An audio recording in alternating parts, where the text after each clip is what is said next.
With the world, or shall I say the Western world, rushing to impose travel bans and travel restrictions on southern African nations following the discovery of the Omicron variant, I see something different.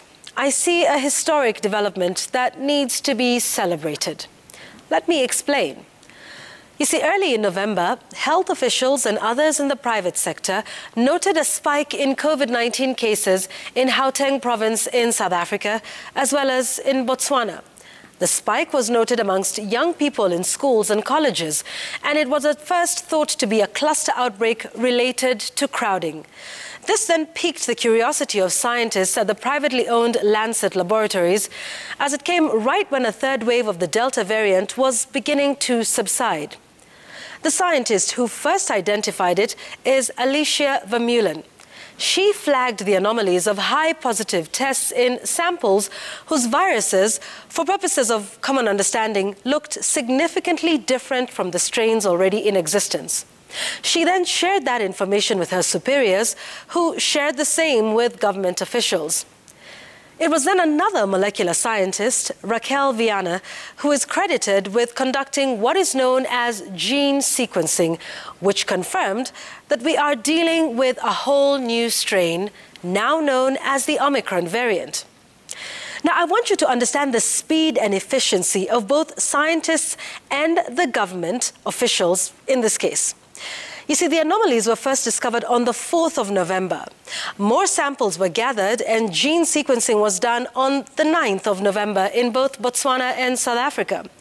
On the 22nd of November, scientists were able to determine that it was in fact a new variant. They then notified government authorities on the evening of the 24th of November, who then acted swiftly by making the announcement the very next day to the world.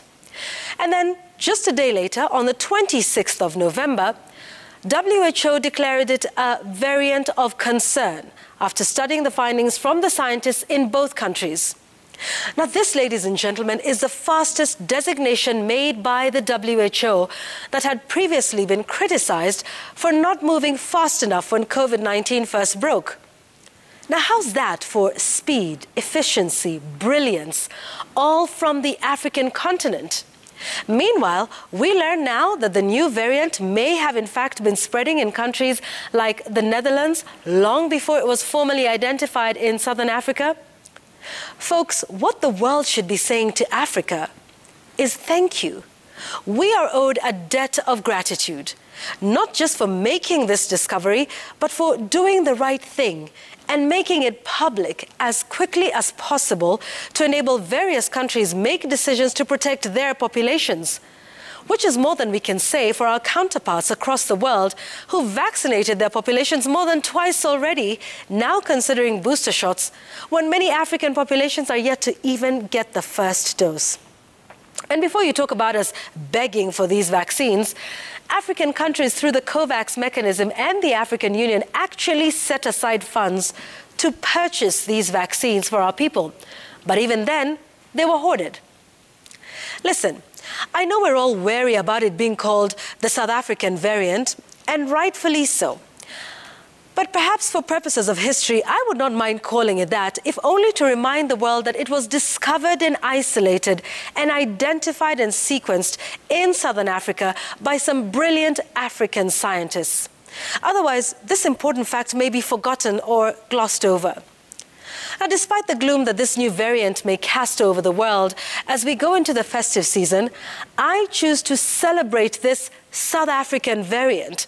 I choose to celebrate South Africa, Botswana, and all who were involved in the scientific milestone for contributing to our body of knowledge and for doing it in record time. And most importantly, for doing the right thing. If the governments of the Western world cannot learn anything from this, we have to wonder why. And that is my take tonight.